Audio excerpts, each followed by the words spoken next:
अब देखो completeness prove करने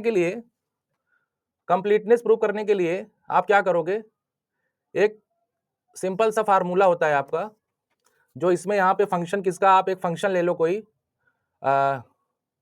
एक कोई फंक्शन ले लो, चलो गामा फंक्शन ले लिया एन का, इसका एक्सपेक्टेशन अगर जीरो आए, है ना, इसका एक्सपेक्टेशन अगर जीरो आए तो ये आप किस तरीके से लिखोगे, एक्स इज इक्वल टू 1 से कैपिटल एन गामा एन, है ना, यहाँ पे गामा एन क्यों लिख रहा हूं, है ना, यहाँ पे वो होगा सफिशिएंट स्टैटिस्टिक का पैरा होगा ना, यहाँ पे आपका होगा gamma highest order statistics this, यही आपका सफिशिएंट है ना बेटा। तो इसको हमें प्रूव करना होता है कि इसका एक्सपेक्टेशन क्या हो, अगर इसका एक्सपेक्टेशन जीरो है ना, तो आपको इस तरीके से एक्सप्रेशन मिलेगा, x इज इक्वल टू 1 से capital N gamma of X N, और यहाँ पे PDF is equal to this, ठीक है। अब ये आपका जीरो आना चाहिए, ठीक है ना।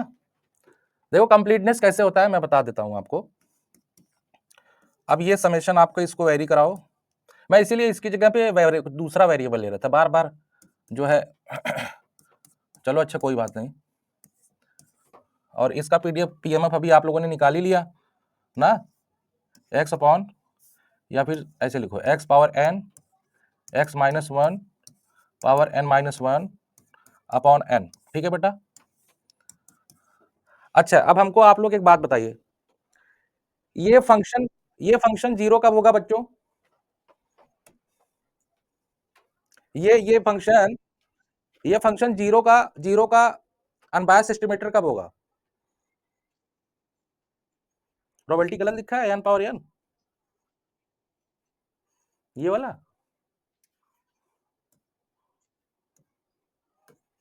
ये ना एन पावर एन।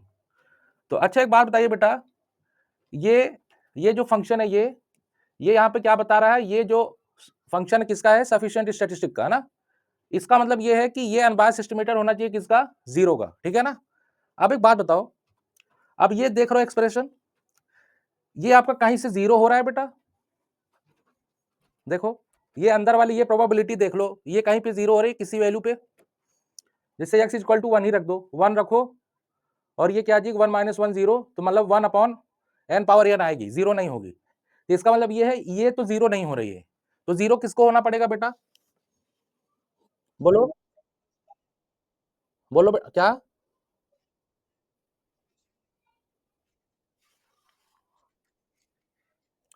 क्या कह रहे हो, समझ में नहीं आ रहा है, थोड़ा तेज बोलो।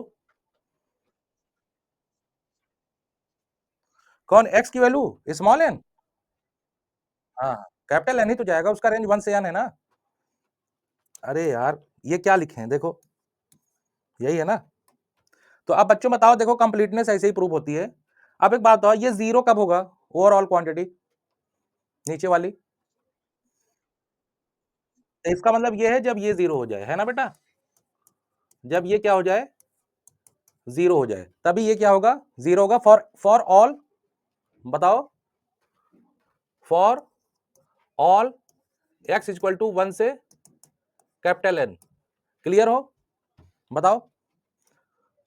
जब ये जीरो हो गया तो यहीं से इसकी कंप्लीटनेस प्रूव हो गई, तो फिर हम कह देते हैं here X N is a complete statistic also, ठीक है। हाँ बेटा, ये एक्सप्रेशन देखो, ये हमको इसको जीरो लाना है ना, ये जीरो कब होगा, ये तो जीरो नहीं होगा इतना पक्का, चाहे 1 रखो चाहे कैपिटल एन रखो, जीरो नहीं होगा, 1 से लेके एन के बीच में ये कहीं जीरो होगा ही नहीं, तो जीरो होने की पॉसिबिलिटी किसकी है, इसकी। तो इस फंक्शन को हर एक वैल्यू पे जीरो होना पड़ेगा एक्स के ना, जब हर एक एक्स पे जीरो हो गया इसका मतलब क्या होगा, कंप्लीट हो गया।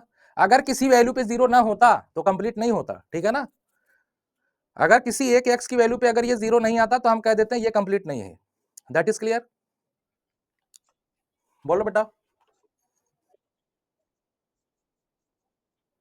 हाँ बेटा, ये फंक्शन ऑफ ओफो कंप्लीटनेस किसके निकालते हैं? स्टैटिस्टिक का, एस्टिमेटर का, है ना? अब यूनिफॉर्मली मिनिमम वेरिएंस देखो, अभी तक एक्सपोनेंशियल डिस्ट्रीब्यूशन आ रहा था, तो हम लोग क्या कर रहे थे, डायरेक्टली बता दे रहे थे कि ये क्या है, एक्सपोनेंशियल फैमिली से बिलॉन्ग करता है, तो कंप्लीट तो होगा ही होगा, ना? लेकिन ये एक्सपोनेंशियल फैमिली तो है नहीं, डिस्क्रीट भी है, तो कहाँ से एक्सपोनेंशियल होगा, है कि नहीं? तो इसमें आपको प्रूव करना पड़ेगा, है ना? चलो, समझ में आ गया होगा मेरे हिसाब से। अब देखो बेटा, आपने पीएमएफ मतलब वो पी प्रोबेबिलिटी मतलब पीएमएफ आपने निकाल दिया इसका, xn is equal to x is equal to x upon n, x power n, x minus power n upon capital n। ये आपने इसका पीएमएफ निकाला, हाईएस्ट ऑर्डर स्टैटिस्टिक का, ठीक है। अब हमको बेटा चाहिए इसका uniform minimum variance unbiased estimator चाहिए। अब हमको कोई ऐसा फंक्शन चाहिए ना, अब हमको कोई ऐसा फंक्शन चाहिए जो क्या हो जाए, अनबायस्ड एस्टिमेटर ले, और ये आपका आ जाए क्या, एक्सपेक्टेशन ऑफ एन, इसकी वैल्यू क्या आ जाए बेटा,